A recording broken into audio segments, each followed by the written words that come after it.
어둠이었다. 모든 감각이 소멸된 듯한 절대적인 암흑. 강민주는 자신이 어디에 있는지, 무엇을 하고 있는지 전혀 알 수 없었다. 마지막 기억은 빗길 위에서 마주오던 트럭의 헤드라이트 불빛, 그리고 모든 것을 집어삼킬 듯한 굉음이었다. 그 후로는 아무것도 없었다. 마치 존재 자체가 지워진 것처럼. 그의 코에는 아주 희미하지만 어릴 적 동생 민우와 장난치다 생긴 작은 흉터가 있었다. 무의식적으로 손을 가져가 만지려 했지만 손이 느껴지지 않았다. 몸이라는 감각 자체가 사라진 듯했다. 불안감이 엄습했다. 여긴 어디지? 나 어떻게 된 거지? 서울의 밤은 늘 그렇듯 분주했다. 대한민국 경제 성장의 심장장부라 불리는 테헤란로의 한복판 KNP 글로벌 마케팅팀 강민준 과장의 사무실은 자정이 가까운 시간임에도 환하게 불이 켜져 있었다. 책상 위에는 끝없이 밀려드는 보고서와 기획안들이 산처럼 쌓여 있었고 스마트폰은 쉴 새 없이 새로운 업무 지시와 실적 압박 메시지를 토해냈다. 그의 얼굴에는 만성적인 피로와 스트레스가 깊게 새겨져 있었다. 30 초반이라는 나이가 무색하게 눈빛은 콤했고 한때 열정으로 빛났을 눈동자는 생기를 잃은 지 오래였다. 집에는 아내 서연우가 기다리고 있었다. 따뜻한 저녁과 편안한 미소로 그를 맞아주던 연우였지만 최근 몇 달 사이 두 사람의 대화는 현저히 줄어들었다. 민주는 자신의 마음속 깊은 곳에 자리한 어둠을 연우에게 차마 꺼내 보일 수 없었다. 10수년 전 자신의 부주의로 한강공원에서 잃어버린 동생 민우. 그 죄책감은 검은 그림자처럼 그의 삶을 끈질기게 따라다녔고 성공에 대한 강박과 타인에 대한 불신, 감정을 억누르는 냉소적인 성격으로 그를 몰아갔다. 연우의 따뜻함마저 밀어내는 자신이 버거웠지만 그는 멈추는 법을 몰랐다. 어쩌면 알고 싶지 않았는지도 모른다. 그날도 마찬가지였다. 밤늦게까지 이어진 야근을 마치고 무거운 몸을 이끌고 차에 올랐다. 창밖으로는 장대비가 쏟아지고 있었다. 와이퍼가 쉴 새 없이 앞 유리를 닦아냈지만 빗줄기는 시야를 흐릿하게 만들었다. 올림픽대로는 평소보다 한산했지만 빗소리와 타이어가 물을 가르는 소리만이 귓가를 채웠다. 극심한 피로감과 수면 부족으로 그의 집중력은 이미 바닥을 드러내고 있었다. 잠깐, 아주 잠깐 눈이 감겼다 떠졌다. 그 찰나의 순간 중앙선을 넘어 미친 듯이 질주해오는 트럭의 불빛이 시야를 가득 채웠다. 꽝! 모든 것을 부수는 듯한 굉음과 함께 그의 의식은 깊고 깊은 어둠 속으로 추락했다. 얼마나 시간이 흘렀을까? 민주는 자신이 차 밖으로 나와 허공에 떠 있음을 깨달았다. 발밑에는 처참하게 찌그러진 자신의 승용차와 그 안에 피투성이가 된 채 쓰러져 있는 자신의 육체가 보였다. 믿을 수 없는 광경이었다. 이건 꿈인가? 아니, 꿈이라고 하기에는 모든 감각이 너무나 생생했다. 빗소리, 구급차의 사이렌 소리, 사람들의 다급한 외침까지. 하지만 아무런 고통도 느껴지지 않았다. 마치 투명한 유리벽 너머의 세상을 보는 것처럼. 그 순간 거대한 자석에 이끌리듯 그의 몸이라고 불러야 할지 모를 그것이 빠른 속도로 어딘가로 빨려 들어갔다. 끝없이 이어지는 차갑고 축축한 터널. 그 끝에는 무엇이 있을까? 두려움보다는 기묘한 평온함이 그를 감쌌다. 어둠이 걷히고 그가 도착한 곳은 짙은 회색 안개로 가득 찬 공간이었다. 한 치 앞도 보이지 않는 막막함 속에서 그는 자신이 완전히 혼자라는 것을 깨달았다. 아, 나 죽었구나. 그 직감은 슬픔이나 공포보다는 오히려 담담한 수용으로 다가왔다. 하지만 동시에 나라는 의식은 그 어느 때보다 명료했다. 안개 속에서 잊고 싶었던 과거의 기억들이 파노라마처럼 스쳐 지나갔다. 특히 동생 민우를 잃어버렸던 그날 한강공원의 풍경, 민우의 작은 손을 놓치던 순간의 감촉, 그리고 자신을 원망하던 부모님의 눈빛까지. 지독한 후회와 죄책감이 온몸을 짓눌렀다. 민우야, 민우야, 미안하다. 형이 정말 미안해. 그의 목수 없는 절규는 짙은 안개 속에 힘없이 흩어졌다. 그는 차가운 안개 속에서 하염없이 무릎을 꿇고 있었다. 영원히 이 죄책감의 감옥에서 벗어날 수 없을 것만 같았다. 그렇게 얼마나 시간이 흘렀을까? 절망의 가장 밑바닥에서 문득 가슴속 깊은 곳에서 아주 작은 온기가 느껴졌다. 그것은 동생 민우의 천진난만한 웃음, 그리고 늘 자신을 믿고 지지해주던 아내 연우의 따뜻한 눈빛이었다. 그들을 향한 순수하고 절실한 사랑의 감정. 이기심과 죄책감에 가려져 있던 그 진실된 마음이 수면 위로 떠오르는 순간 기적 같은 일이 벌어졌다. 눈앞을 가로막고 있던 짙은 회색 안개가 서서히 걷히기 시작했다. 그리고 그 너머에서 인간의 언어로는 도저히 형용할 수 없는 장엄하고 아름다운 빛이 나타났다. 그것은 마치 지리산 정상에서 맞는 새벽녘 끝없이 펼쳐진 황금빛 운해 위로 떠오르는 거대한 태양과도 같았고, 혹은 밤하늘을 가득 채운 은하수의 별들이 한꺼번에 쏟아져 내리는 듯한 찬란함이었다. 빛은 따스하고 부드러웠으며 조건 없는 사랑과 절대적인 평화로 가득 차 있었다. 민주는 자신도 모르게 그 빛을 향해 다가갔다. 빛은 거대한 날개처럼 그를 부드럽게 감싸 안았다. 그 순간 민주는 생애 처음으로 느껴보는 완전한 평화와 무조건적인 사랑 속에서 모든 고통과 슬픔, 죄책감이 눈 녹듯 사라지는 것을 경험했다. 마치 오랫동안 길을 잃었던 아이가 어머니의 품에 안긴 것처럼 그는 빛과 온전히 하나가 되는 듯한 황홀경에 빠져 하염없이 눈물을 흘렸다. 이 빛 속에서는 어떠한 판단도 비난도 없었다. 오직 이해와 수용, 그리고 끝없는 사랑만이 존재했다. 그는 자신이 얼마나 소중한 존재인지, 얼마나 깊이 사랑받고 있는지를 온몸으로 깨달았다. 빛 속에서 민주는 말로 설명할 수 없는 수많은 깨달음을 얻었다. 나라는 존재는 단순한 육체가 아니며 시간과 공간을 초월하는 영원한 생명의 일부이다. 우주는 무작위적인 혼돈이 아니라 거대한 사랑과 지혜로 이루어진 완벽한 조화 그 자체이다. 모든 고통과 시련 속에도 깊은 의미와 배움이 숨겨져 있다. 이러한 직관적인 낫들이 마치 거대한 지식의 덩어리처럼 그의 존재 안으로 흘러들어왔다. 그는 자신이 항상 이 진실을 알고 있었지만 잊고 살았을 뿐이라는 것을 깨달았다. 황홀한 빛의 체험이 서서히 잦아들자 그는 자신이 고즈넉하고 아름다운 공간에 서 있음을 발견했다. 마치 수백 년 된 소나무와 고풍스러운 정자가 어우러진 경주의 어느 오래된 사찰의 뜰과도 같았다. 공기는 맑고 향기로웠으며 어디선가 들려오는 청아한 풍경 소리가 마음을 평화롭게 했다. 그곳에는 오래된 느티나무 아래 흰 못이 두루마기에 검소하지만 기품 있는 모습의 노인이 잔잔한 미소를 띤 채 앉아 그를 기다리고 있었다. 노인의 깊고 평화로운 눈빛은 민준의 영혼 깊은 곳까지 꿰뚫어 보는 듯했다. 민준은 노인 앞에 공손히 다가가 앉았다. 어떤 말을 해야 할지 몰랐지만 노인은 이미 그의 모든 것을 알고 있다는 듯 부드럽게 입을 열었다. 목소리는 없었지만 그 의미는 텔레파시처럼 민준의 마음에 직접 전달되었다. 오늘아 고생 많았네. 자네 마음속의 무거운 짐들이 이제 조금은 가벼워졌는가? 민준은 자신도 모르게 고개를 끄덕였다.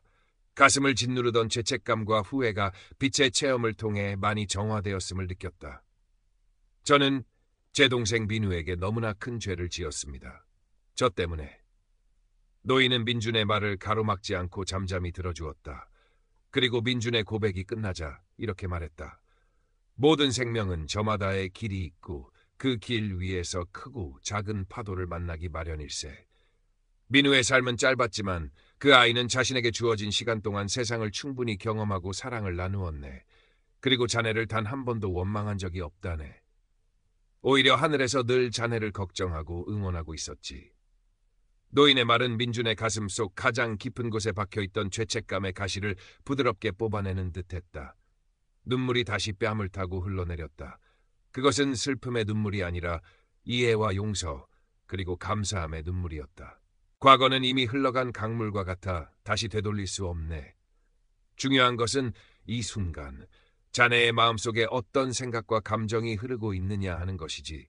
자네 안에는 아직도 꺼지지 않은 사랑의 불씨가 남아있네. 그것을 외면하지 말게. 민주는 노인의 말을 통해 자신의 트라우마와 죄책감의 본질을 새로운 관점에서 바라볼 수 있게 되었다. 동생의 죽음이 온전히 자신의 탓만은 아니었으며 그 죄책감이라는 어둠 속에 스스로를 너무 오랫동안 가두고 괴롭혔음을 깨달았다. 자신을 용서하는 것이야말로 민우가 진정으로 바라는 일일지도 모른다는 생각이 들었다. 용기를 내어 민주는 평생을 궁금해했던 질문을 던졌다. 어르신, 그렇다면 이 모든 것, 이 삶과 죽음, 그리고 이 광대한 우주의 의미는 대체 무엇입니까? 저는 왜 여기에 있는 것이며 어디로 가야 하는 것입니까? 노인은 잔잔한 미소를 거두지 않은 채 민준을 바라보았다. 그 눈빛은 마치 밤하늘의 별들처럼 깊고 아득했다. 그것이야말로 모든 영혼이 품고 있는 가장 아름답고도 심오한 질문일세. 그리고 그 답은 자네가 돌아가서 남은 생을 통해 스스로 찾아야 할 가장 소중한 숙제이기도 하다네. 내가 지금 모든 것을 알려준다 한들 그것은 자네의 것이 될 수 없어. 마치 시험지를 미리 보고 답을 적는 것과 같이 진정한 깨달음은 스스로의 경험과 성찰을 통해서만 얻어지는 법이라네. 노인은 말을 이었다. 모든 것을 기억하며 돌아갈 수는 없을 걸세. 인간의 뇌는 이 모든 것을 담기에는 너무나 연약한 그릇이지. 하지만 가장 중요한 것, 자네가 여기서 느끼고 깨달은 그 사랑의 감정, 그리고 자네가 얼마나 소중한 존재인지에 대한 기억은 희미하게나마 남아 자네의 앞길을 밝혀줄 걸세. 두려워하지 말게. 자네 안에 그 사랑이 길을 안내할 것이니. 노인의 말이 끝나자 주변의 풍경이 부드럽게 변하기 시작했다. 고즈넉한 사찰의 뜰은 어느새 사계절의 꽃들이 동시에 만발하고 온갖 생명력이 넘칠 때는 꿈결처럼 아름다운 한국의 전통 정원으로 바뀌어 있었다. 작은 시냇물이 졸졸 흐르고 이름 모를 새들의 지저귀는 소리가 들려왔다. 정원의 식물들은 저마다 은은한 빛을 뿜어내고 있었고 공기는 맑고 향기로웠다. 민주는 그곳을 천천히 거닐며 깊은 내면의 평화를 느꼈다. 하지만 동시에 현실 세계의 안의 연우에 대한 강한 그리움과 함께 돌아가야 한다는 강렬한 예감이 온몸을 감쌌다. 아직 자신에게는 이 땅에서 해야 할 일이 남아있음을, 나누어야 할 사랑이 남아있음을 직감했다. 현실로 돌아가야 한다는 생각과 이 평화롭고 아름다운 세계에 영원히 머물고 싶은 유혹 사이에서 민주는 격렬하게 갈등했다. 돌아가면 다시 마주해야 할 사고의 끔찍한 기억, 어쩌면 평생 안고 가야 할지도 모를 육체적 후유증, 그리고 사람들의 동정 어린 혹은 호기심 가득한 시선들이 두려웠다. 이 모든 고통을 다시 겪느니 차라리 이 영원한 평화 속에 머무르고 싶었다. 하지만 이대로 머무른다면 홀로 남겨질 연우는 어떻게 될까? 그녀의 슬픔, 그녀의 고독은 누가 달래줄 수 있을까? 그리고 자신에게 주어진 이 경이로운 경험과 깨달음은 그저 한낱 꿈으로 끝나버리는 것일까? 자신이 여기서 배운 사랑과 용서의 의미는 현실에서 아무런 힘도 발휘하지 못하는 것일까? 그때 노인의 마지막 말이 그의 뇌리를 강하게 스쳤다. 두려워하지 말게. 자네 안에 그 사랑이 길을 안내할 것이니. 민주는 연우의 얼굴을 떠올렸다. 힘들 때마다 그의 어깨를 말없이 다독여주던 그녀의 따뜻한 손길, 그의 서툰 농담에도 환하게 웃어주던 그녀의 미소, 함께 나누었던 소박하지만 행복했던 순간들, 아직 전하지 못한 수많은 진심들. 그리고 문득 동생 민우의 마지막 모습이 떠올랐다. 그 작은 손을 놓쳤던 순간의 절망감.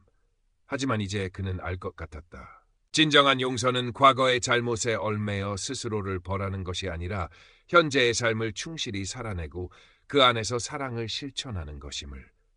자신에게 주어진 이 두 번째 기회를 결코 외면해서는 안 된다는 것을. 돌아가겠어. 연우에게로, 내 삶으로 돌아갈 거야. 민준이 강한 의지를 다지며 마음속으로 외치는 순간 그의 몸이 마치 강력한 자석에 이끌리듯 밝은 빛 속으로 빠르게 빨려 들어가는 것을 느꼈다. 주변의 아름다운 정원은 순식간에 사라지고 오직 눈부신 빛만이 그를 감쌌다. 흡, 가슴을 짓누르는 듯한 격렬한 통증과 함께 민주는 병원 침대 위에서 거친 숨을 몰아쉬며 의식을 되찾았다. 눈앞에는 눈물 범벅이 된 아내누의 얼굴과 다급하게 움직이는 의료진의 분주한 모습이 흐릿하게 보였다. 삐삐 하고 단조롭게 울리던 생명유지장치의 경고음이 멎고 규칙적인 심박음이 들려왔다. 그는 기적적으로 살아난 것이었다. 사고 당시의 끔찍한 기억과 방금 전까지 겪었던 너무나도 생생한 임사체험의 기억이 뒤섞여 머릿속은 극도로 혼란스러웠다. 하지만 가슴 깊은 곳에선 이전에는 결코 느껴보지 못했던 깊은 평온함과 설명할 수 없는 따뜻한 충만감이 잔잔하게 파도치고 있었다. 마치 오랫동안 짊어지고 있던 무거운 짐을 내려놓은 듯한 홀가분함이었다. 퇴원 후 민준의 삶은 이전과는 완전히 다른 궤적을 그리기 시작했다. 그는 더 이상 과거 동생의 죽음에 대한 죄책감에 얽매이지 않았고 회사에서의 성공이나 물질적인 성취에 대한 강박에서도 상당 부분 벗어날 수 있었다. 물론 하루아침에 모든 것이 변한 것은 아니었다. 문득문득 떠오르는 과거의 기억과 현실의 무게감에 힘들어할 때도 있었지만 그때마다 그는 임사체험에서 느꼈던 무한한 사랑과 평화를 떠올리며 마음을 다잡았다. 가장 큰 변화는 아내 연우와의 관계였다. 민주는 용기를 내어 자신이 겪었던 임사체험의 이야기를 조심스럽게 털어놓았다. 빛과의 만남, 영적 안내자와의 대화, 그리고 자신이 느꼈던 감정들까지. 연우는 그의 말을 전부 이해하거나 믿지는 못했지만 그의 고통과 진심, 그리고 그가 얼마나 절실하게 변화하고 싶어 하는지를 느낄 수 있었다. 그녀는 말없이 민준의 손을 잡아주었고 그의 곁을 묵묵히 지지해 주었다. 두 사람 사이에 오랫동안 존재했던 보이지 않는 벽이 허물어지고 진정한 의미의 소통이 시작되었다. 그들은 함께 웃고 함께 울고 서로의 상처를 보듬어 주었다. 민주는 회사 일도 여전히 해냈지만 이제는 일 자체의 의미와 과정, 그리고 함께 일하는 동료들과의 관계를 더욱 소중히 여기게 되었다. 그의 냉소적인 태도는 사라지고 얼굴에는 온화한 미소가 자주 머물렀다. 동료들은 그의 변화를 놀라워하면서도 반겼다. 그는 주말이면 연우와 함께 북한산 둘레길을 산책하거나 오래전 동생과의 추억이 깃든 한강공원을 찾아 그때 미처 하지 못했던 작별 인사를 건네기도 했다. 먼지 쌓인 채 방치되어 있던 사진기를 다시 꺼내들고 세상의 소소하지만 아름다운 순간들을 프레임에 담기 시작했다. 그의 사진 속에는 따뜻한 햇살, 활짝 핀 꽃, 사람들의 미소, 그리고 그 모든 것을 바라보는 그의 새로운 시선이 담겨 있었다. 모든 것의 의미에 대한 궁극적인 답은 여전히 알지 못했다. 임사체험에서 들었던 노인의 말처럼 많은 기억이 희미해졌고 그 심오한 질문에 대한 명확한 해답은 손에 잡히지 않았다. 하지만 그는 더 이상 그 답을 찾아 조급해하거나 불안해하지 않았다. 하루하루를 사랑하고 감사하고 주변 사람들과 진심을 나누며 살아가는 그 과정 자체가 바로 답을 찾아가는 아름다운 여정임을 깨달았기 때문이었다. 어느 맑은 가을날 오후, 민주는 자신의 서재 창가에 앉아 따스한 햇살을 받고 있었다. 그의 손에는 오래된 앨범이 들려 있었고 그 안에는 동생 민우의 웃는 얼굴이 담긴 사진들이 가득했다. 그는 사진 속 민우를 바라보며 잔잔한 미소를 지었다. 더 이상 죄책감이나 슬픔이 아니었다. 그리움과 따뜻한 사랑이었다. 그는 무의식적으로 코 옆에 작은 흉터를 부드럽게 어루만졌다. 한때는 지워버리고 싶은 고통의 낙인이라고 생각했던 그 흉터가 이제는 자신을 성장시킨 소중한 기억의 일부이자 두 번째 삶을 살아가는 자신을 일깨우는 작은 증표처럼 느껴졌다. 창밖으로는 눈부신 가을 햇살이 쏟아져 들어오고 있었고 민준의 마음은 그 햇살처럼 더없이 평화롭고 따뜻했다. 그는 이제 진정으로 살아있었다.